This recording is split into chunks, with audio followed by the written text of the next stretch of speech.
Below is the summary of the book, Work Won't Love You Back: How Devotion to Our Jobs Keeps Us Exploited, Exhausted, and Alone. Sarah Jaffe delivers a compelling investigation into the myth of doing what you love as a pathway to fulfillment, exposing it as a guise for exploitation. She argues that this expectation creates a modern tyranny of work, compelling individuals to sacrifice their well-being for the sake of passion rather than fair compensation. Through the stories of various workers, from unpaid interns to overworked nurses and dedicated nonprofit employees, Jaffe illuminates how we as a society have been duped into accepting subpar treatment under the false promise of love for our work. By unraveling this labor of love narrative, she empowers readers to recognize their worth and reclaim their time, ultimately guiding them to pursue genuine joy and satisfaction beyond the confines of their jobs. Chapter 1. Summary. Overview of Work Won't Love You Back.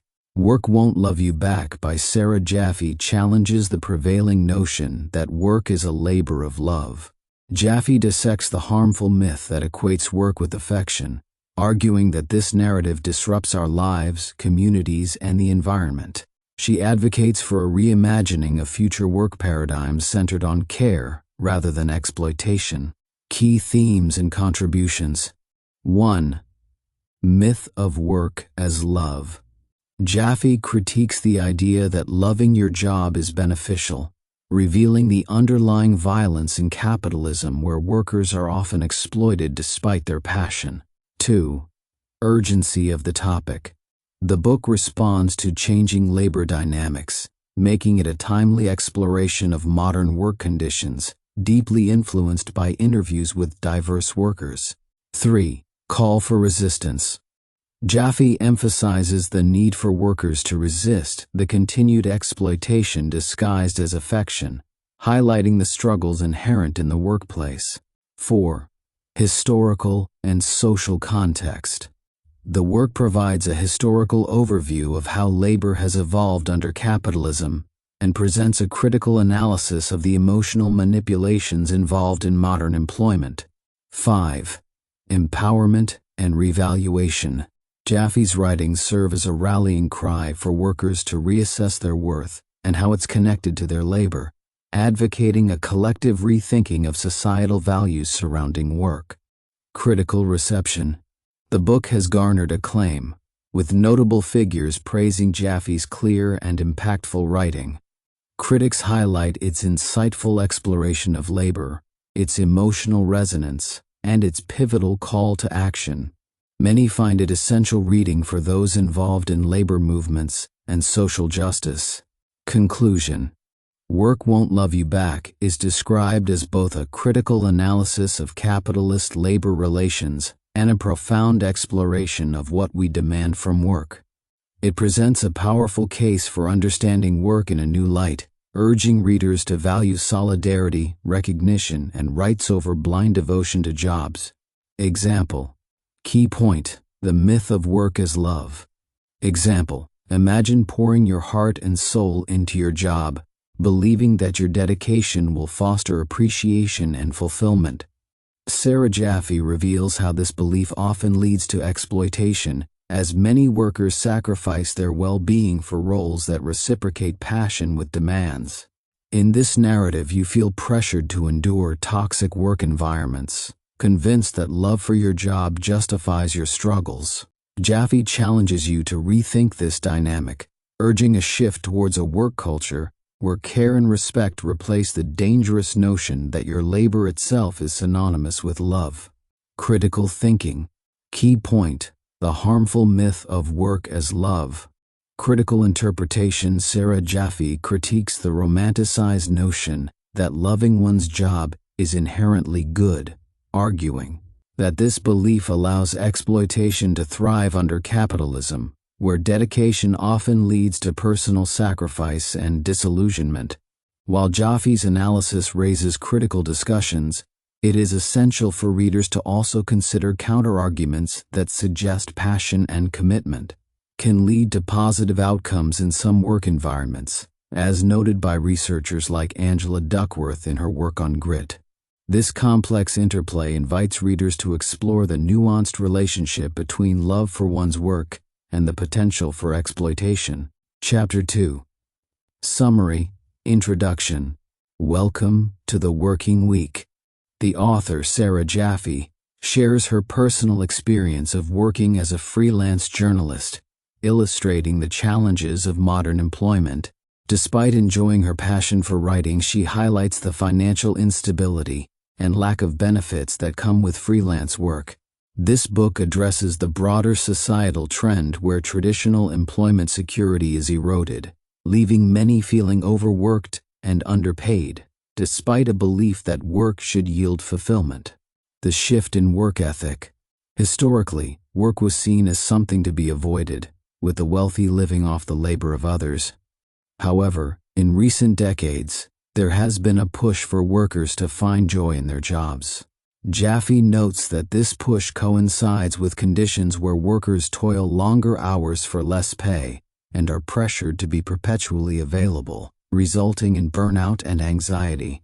The notion that one should love their job is relatively new and serves to mask the harsh realities of labor. Historical perspective on work. The author examines the evolution of work ethics from the feudal system through industrialization and into today's gig economy. During the Fordist era, workers traded time for a paycheck, receiving benefits in return. This balance has shifted dramatically, with many now expected to derive personal satisfaction from their jobs while benefiting a select few. Unpacking neoliberalism. Jaffe explains that neoliberalism has reshaped societal values, promoting individualism over collective welfare and positioning work as a necessity to achieve fulfillment. This has resulted in escalating job precarity, where the burden of economic survival falls increasingly on individuals. As labor conditions deteriorate, the expectation for emotional investment in work expands. The work of love. Today, workers are often expected to approach their roles with passion and enthusiasm, blurring the lines between personal and professional lives. This pressure leads to an emotional burden, where dissatisfaction is often attributed to individual failure rather than systemic issues. The concept of work as a labor of love is critiqued for perpetuating exploitation under capitalism. A call to solidarity. Jaffe emphasizes the importance of collective action and solidarity among workers. The conditions that necessitate reliance on individual fulfillment from work detract from the potential for broader social change. By recognizing the systemic nature of their struggles, workers can begin to challenge the expectations imposed on them. Conclusion. Through personal anecdotes and historical analysis, Jaffe lays the groundwork for understanding the current state of labor as an ideological construct that demands scrutiny. She invites readers to engage in collective resistance and seek fulfillment in solidarity, rather than in the labor of love expected by modern capitalism. Chapter 3. Summary. Nuclear fallout.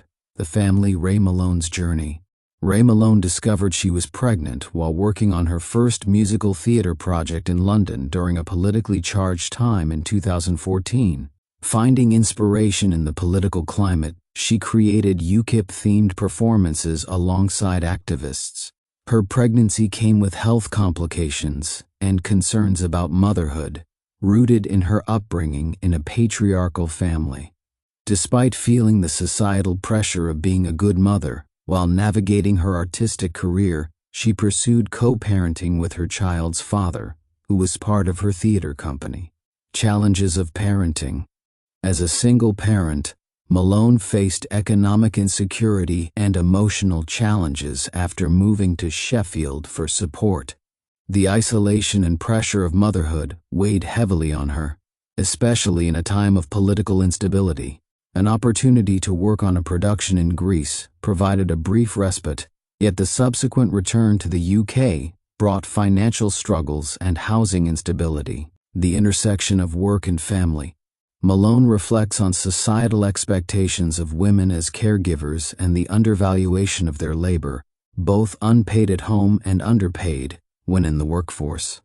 The chapter discusses how love and care work have been historically associated with femininity, placing undue stress on women to fulfill these roles without recognition or compensation. The internal conflict is reinforced by welfare reform and the stigma around receiving governmental support, which is often seen as a failure to uphold family responsibilities. Chapter 4. Summary. Just like one of the family, domestic work. Introduction to Adela Seeley. Adela Seeley, a nanny in New Rochelle, New York, has cared for children in the same family for 6 years.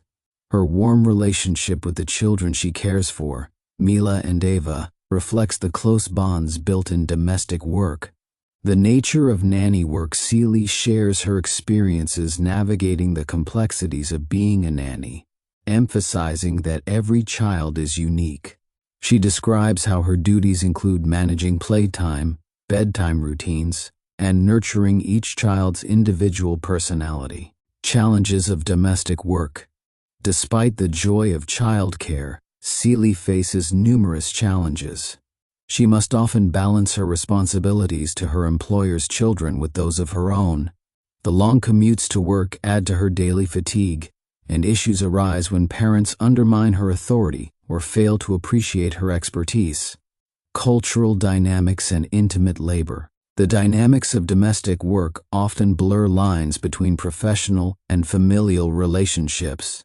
This section discusses the term intimate labor, which encompasses care work, and highlights cultural perceptions that women, especially those of color, are deemed more natural at nurturing roles. Historical context of domestic work. Seeley's work aligns with a long lineage of domestic labor, which has historically been devalued, especially among immigrant and racialized communities. The effects of slavery and systemic racism on the perception and treatment of domestic workers are discussed. Resistance and organizing. Seeley and her peers are increasingly resisting their marginalized status through organizations like the National Domestic Workers Alliance (NDWA). They advocate for labor rights, pushing for better working conditions, respect, and legal protections. The impact of the coronavirus pandemic. The COVID-19 pandemic has intensified existing challenges in domestic labor. Seeley speaks on how this crisis has led to job insecurities among nannies and stresses the importance of healthcare and paid leave for domestic workers, emphasizing professionalism in childcare. Seeley encourages her fellow nannies to embrace their roles with pride and assert their professionalism.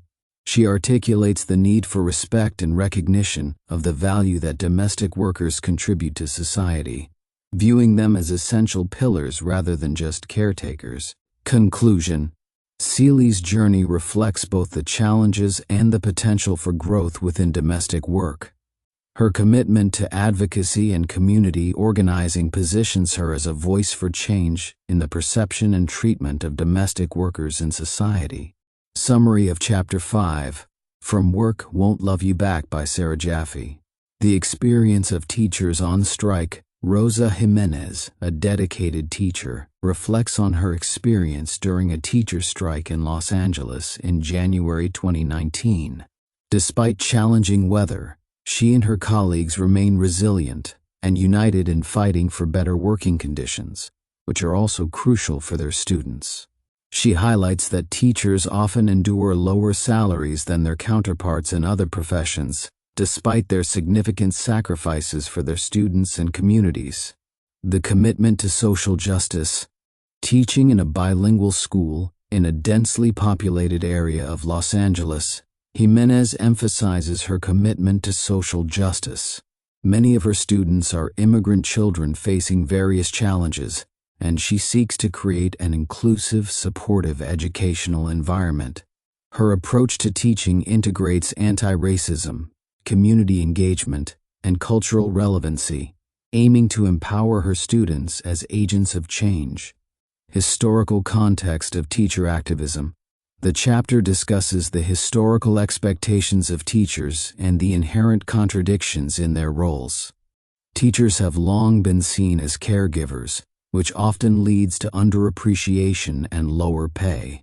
The narrative highlights the ongoing struggles teachers have faced over the decades, particularly female and black teachers, who are often expected to perform miracles despite systemic inequities in funding and resources. Contemporary impacts of neoliberalism.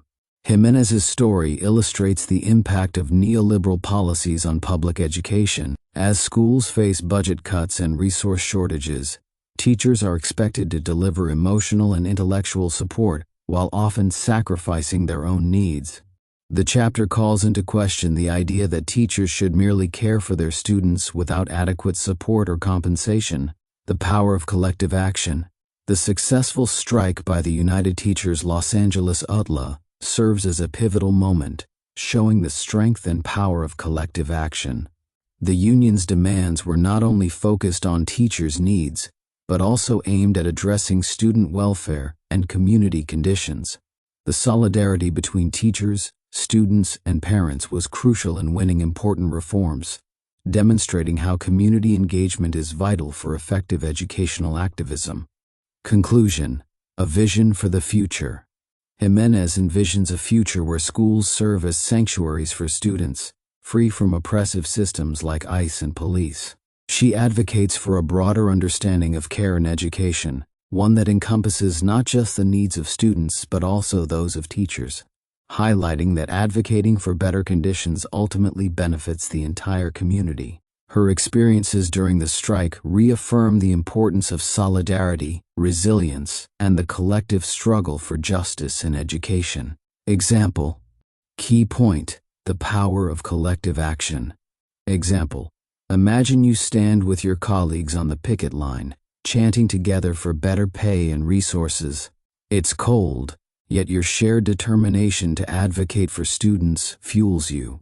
You witness parents and students joining, amplifying the call for equitable education. This unity not only fights for teachers' rights but creates change that benefits the whole community, demonstrating the strength found in solidarity. Critical thinking. Key point: teacher activism reflects deeper systemic issues in education and society. Critical interpretation. The experiences shared by Rosa Jimenez during the strike point to the systemic undervaluation of educators, particularly those actively engaged in social justice work.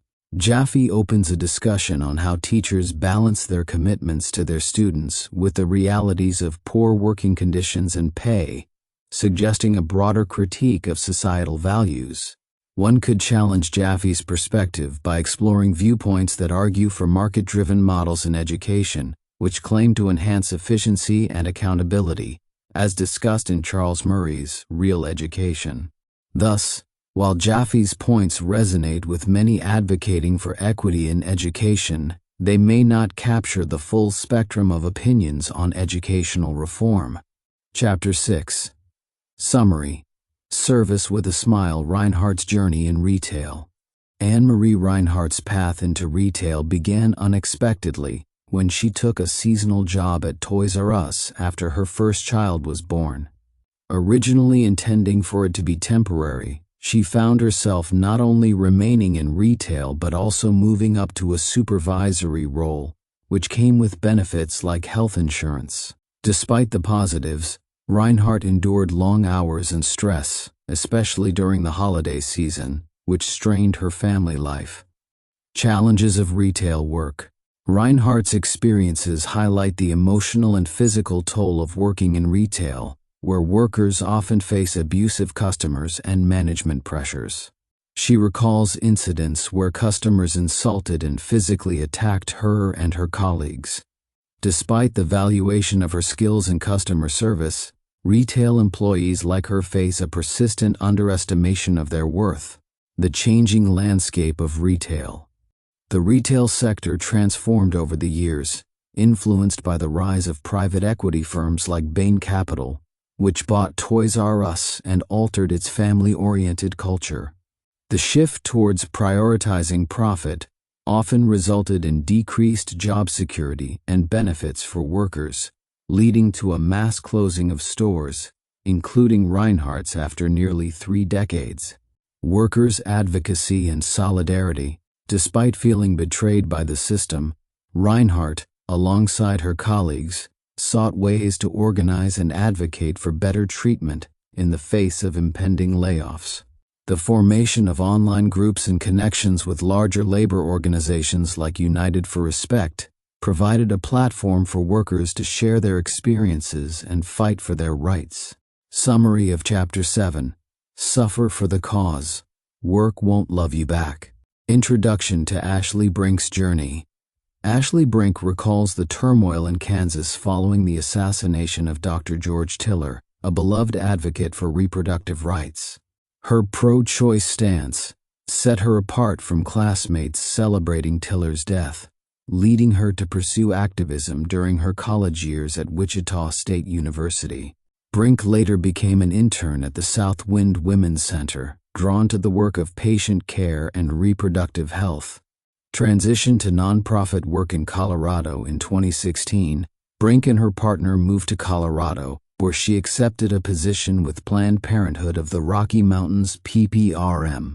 This job turned out to be both rewarding and challenging, requiring her to work in different clinics across the region while grappling with lower pay and higher cost of living.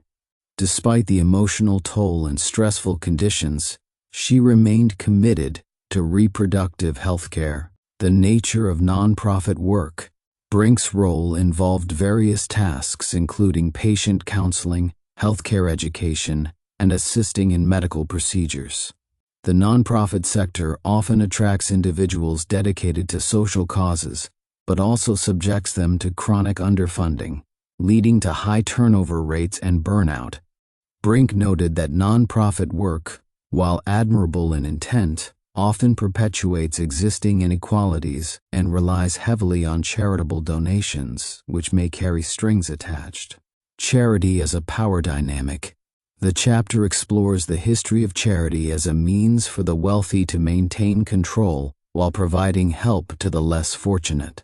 This approach can reinforce social hierarchies, and nonprofits often find themselves dependent on the very systems they seek to challenge. The chapter highlights that while care is vital, the structure of many nonprofits limits their ability to fight for political change. Challenges within Planned Parenthood. Brink became intricately involved in labor issues when clinic closures threatened her work community. Motivated by the need for better working conditions and fair pay, Brink supported unionization to push for change. Despite the organization's professed values of equality and care, anti-union tactics from management showcased a disconnect between rhetoric and reality. The fight for unionization. Brink and her colleagues faced significant pushback during their unionization efforts, experiencing fear tactics and a campaign aimed at discrediting their cause. Nonetheless, they persisted, galvanized by their experiences and the growing need for workers to be heard in decision-making processes. The eventual success in organizing a union brought recognition of the unique struggles within the nonprofit sector, where commitment to a cause often conflicts with the personal well-being of workers. Conclusion and reflections. Brink's journey exemplifies the contradictions of working within the nonprofit sector, an environment that professes care for community yet exploits its most dedicated workers. As Brink stepped away from reproductive health, she left questioning whether future work in the field could balance financial stability with her passion for activism. The narrative underlines the ongoing tension in nonprofit work between service provision and the pursuit of systemic change, highlighting the importance of valuing and compensating those who dedicate their lives to social justice. Chapter 8. Summary. My studio is the world of art. Artist practice and community engagement. Kate O'Shea, an artist in residence at Crawford College of Art and Design in Cork, Ireland, engages in innovative printmaking, layering colors and ideas through various printing techniques. Her work focuses on building artistic communities, utilizing resources like Cork printmakers, and collaborating with others to create meaningful art experiences. O'Shea emphasizes printmaking's communal nature and her art's connection with people, inspired by her background in architecture and a transformative personal journey involving depression that led her to pursue art. The historical context of artists and labor. Jaffe explores the broader context of gender and artistic labor, highlighting how the cultural narrative around the male genius has marginalized women artists and their contributions. The chapter also delineates how the perception of art as a labor of love diminishes recognition of the economic realities that artists face. It critiques the romanticized view of the artist as a solitary genius and underscores the necessity of collective organizing in the arts community. The evolution of art in capitalist society. The chapter recounts how, over centuries, the role of artists has transitioned from community-based creators to individuals defined by their market value, a trend exacerbated by neoliberal economic policies. Jaffe discusses the emergence of organizations like the Art Workers Coalition, which advocated for fair treatment and recognition of artists as professionals, noting the struggles artists face in balancing creative expression with the demands of making a living. Contemporary challenges and organizing efforts. Despite advancements in artists' rights, the chapter reveals ongoing issues, particularly in the wake of the COVID-19 pandemic, which highlighted pre-existing inequities within the art world. Various artists, including O'Shea and her collaborators, actively work to create inclusive art spaces and support marginalized communities through their initiatives. They aim not only to produce art, but also to instigate social change and foster a sense of solidarity among artists. Conclusion: the future of art and labor. Jaffe concludes that genuine progress requires artists to face structural challenges collectively, advocating for unions and collaborative initiatives to reshape the art world into a more equitable space for all creators. The chapter presents an optimistic view that while significant obstacles remain, grassroots organizing and community-centered practices can pave the way toward a more inclusive and just art ecosystem. Chapter 9. Summary: Hoping for work. Internship experiences. Camille Marcous's journey as an unpaid intern illustrates a common scenario faced by students across various disciplines. During her undergraduate studies at l'Université de Québec à Montréal, UQAM, she undertook mandatory unpaid internships at a nonprofit organization.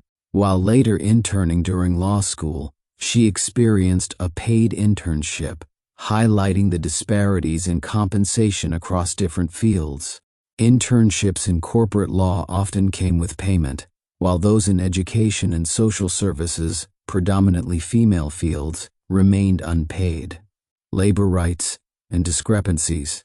Marcoux observed that unpaid interns often lack the protections afforded to paid employees under labor laws. This not only leaves interns vulnerable to exploitation, but also emphasizes a systemic inequality, where certain professions enjoy paid internships supported by professional organizations, unlike others that rely on unpaid labor. She noted that education and nursing internships, typically female-dominated, often involve longer hours with less academic recognition compared to their male-dominated counterparts. Defining internships. Interns are categorized not strictly by their work, but by their status in the workplace, often lacking employee rights. The concept of hope labor is introduced, encapsulating the idea that unpaid work is justified by the expectation of future job opportunities. This perpetuates a cycle where unpaid internships set a precedent for low wages in entry-level positions. Historical context. The chapter traces the evolution of internships from the apprenticeship model, which was more structured. Chapter 10. Summary. 8. Proletarian professionals, academia. Proletarian professionals in academia. Catherine Wilson's academic journey. Catherine Wilson, an adjunct professor at Fordham University, faces the challenges of being an academic in a precarious position. Adjunct faculty like Wilson are not full-time employees and are compensated per course, lacking benefits and stability. Despite teaching at various colleges across New York City, she struggles to make ends meet and often grades on the subway due to time constraints. Adjunct life and work challenges. Wilson's teaching responsibilities span multiple institutions, highlighting the typical adjunct experience of juggling various courses and departments. This precarious arrangement contributes to feelings of insignificance and stress, as adjuncts often feel the pressure to maintain student satisfaction to secure future employment while receiving scant compensation for their workload. Additionally, the demand for teaching and grading in a privatized academic environment further complicates their roles. Changing landscape of academia. Historically, academia has been seen as a distinguished profession, characterized by autonomy and the pursuit of knowledge. However, the increase in part-time faculty and the corporatization of education have contributed to a significant shift towards a model that prioritizes efficiency and profit over academic integrity. Unionization and collective struggles. Catherine's involvement in unionizing efforts at Fordham illustrates the push for better working conditions and recognition of adjunct faculty's contributions. The union has successfully negotiated wage increases, professional development funds, and job security measures for its members, showcasing how collective action can combat systemic inequities. Impact of neoliberal policies.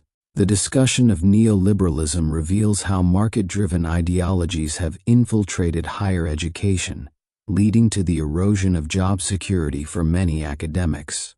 The tensions between adjuncts and tenured faculty reflect broader issues within the academic labor structure, as economic pressures continue to devalue teaching roles and increase workloads.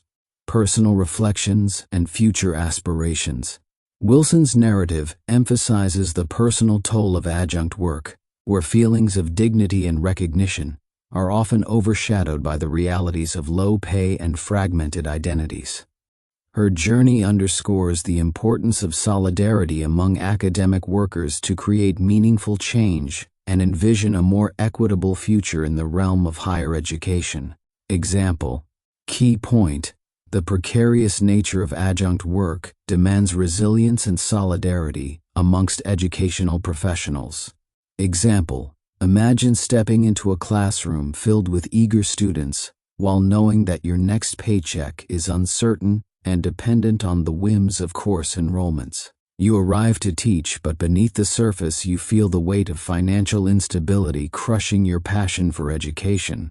Each moment spent diligently preparing lessons and grading assignments on the subway feels like a reminder of your own insignificance in a system that values efficiency over your expertise.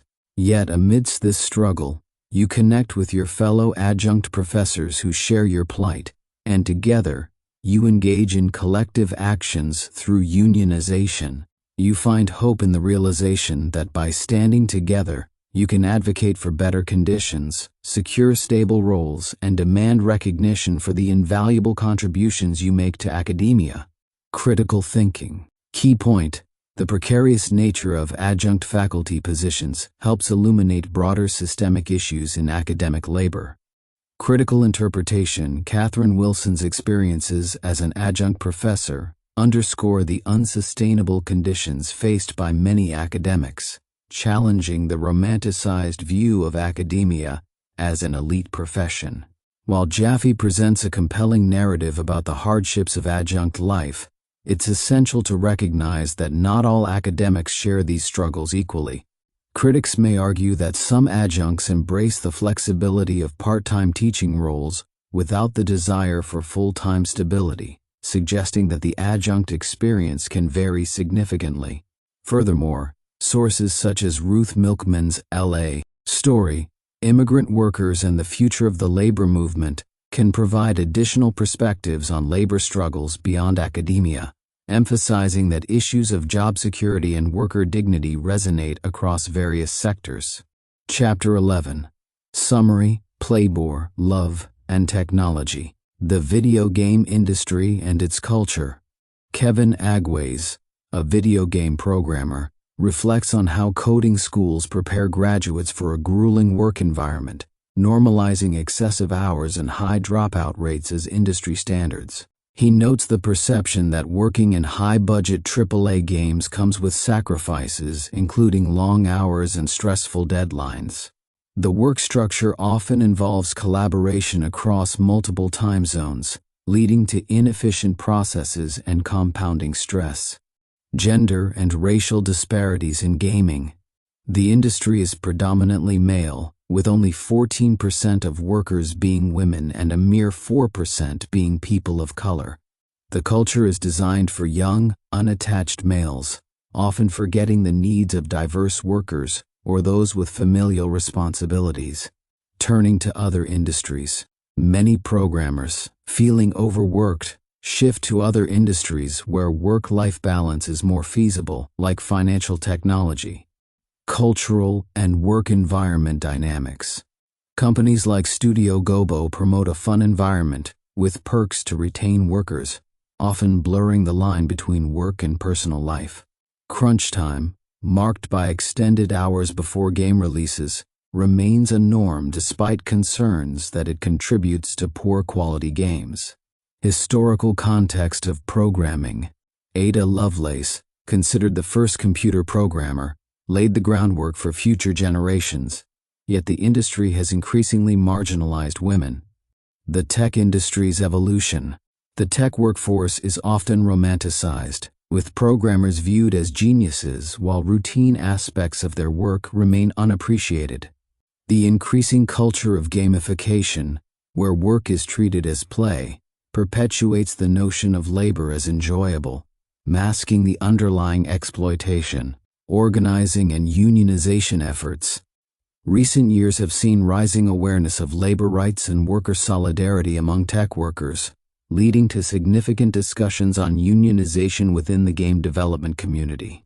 Groups like Game Workers Unite GW have emerged, facilitating conversations around issues of crunch, discrimination, and unfair labor practices. Impact of the COVID-19 pandemic.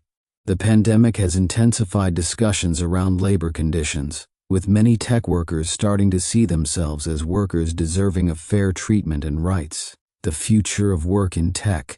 There is a burgeoning recognition that the power dynamics in the tech industry are changing as workers unite to claim a share of the industry's prosperity and address historical inequities. Conclusion.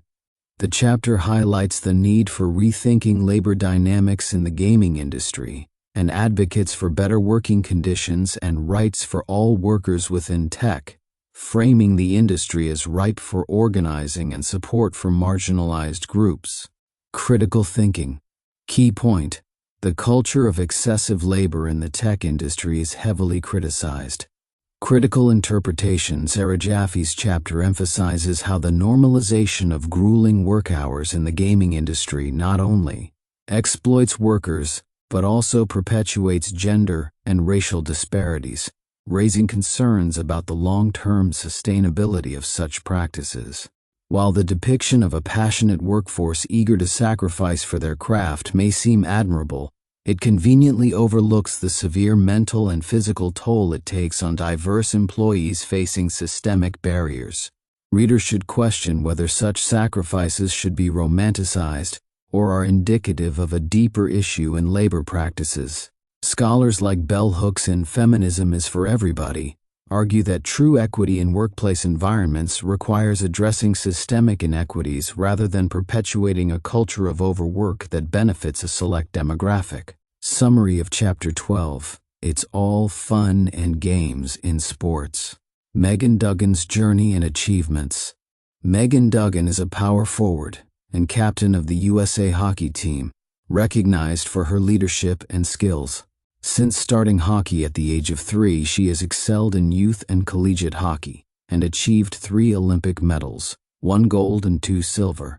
Initially one of the only girls in boys hockey, she was inspired to pursue hockey after witnessing the introduction of women's Olympic ice hockey in 1998. This event sparked her commitment to lead Team USA to gold. The challenges of female athletes. Despite her successes, Duggan faced challenges in balancing sports, academics, and work throughout her career. She managed to juggle a biology degree at the University of Wisconsin with playing Division I hockey and competing for the national team. However, after college, the support and structure she had relied upon diminished as she entered the professional world, where resources were lacking, salaries were low, and women's pro hockey was undervalued compared to the men's league. The fight for fair treatment. Duggan highlighted the disparities between men's and women's hockey, including the lack of proper pay and resources. The Canadian Women's Hockey League, CHL, only began paying players in 2017, while the National Women's Hockey League NHL offered minimal salaries. After graduating, Duggan had to find a coaching job to support herself while continuing her training, a grueling routine that required significant sacrifices and led to exhaustion. Collective Organizing for Change. Chapter 13. Summary. Conclusion. What is love? Conclusion. What is love? The author reflects on the relationship between work and love, posing the question of what people would do with their time if work wasn't a necessity. Through anecdotes from various individuals, she illustrates the impact of economic constraints on aspirations and desires for happiness. Although work can offer fleeting pleasure, it is framed as a necessity rather than a joy, leading to the realization that the desire for happiness at work is largely constructed by a failing system. The cracking myth of labor of love. The narrative emphasizes the struggles of workers who seek recognition for their contributions, and counters the romanticized notion of work as love. Despite diverse experiences across various professions, many face stagnating wages, cutbacks, and limited job security, particularly in the wake of economic crises and societal changes. There is a growing recognition of the inadequacy of the current work model and the emergence of collective actions demanding better conditions. A shift in values. The traditional understanding of love as separate from work is increasingly blurred, as societal values place undue emphasis on productivity and economic gain over personal connections. Women, in particular, face complicated decisions regarding relationships as they navigate job market disparities. The text highlights a declining emphasis on interpersonal relationships amid excessive work demands, contributing to a rise in loneliness and a detachment from communal identities. A call for change. The conclusion advocates for a reimagined society where time, relationships, and connections take precedence over labor demands. It posits that love should not be commodified or intertwined with work. Instead, the author envisions a space for authentic relationships, fostering joy and meaningful connections, suggesting that societal structures should evolve to prioritize such values while allowing for more leisure and community engagement. A new vision of connection. The text ultimately proposes that reclaiming public spaces for connection, demonstrated through protests and collective activities, can lead to a meaningful shift in societal dynamics. Envisioning a world where love transcends labor provides hope for future change, emphasizing that human relationships are fundamental to a fulfilling life. By prioritizing love, compassion, and community over capitalist demands, individuals can create a more humane and equitable society. Final thoughts.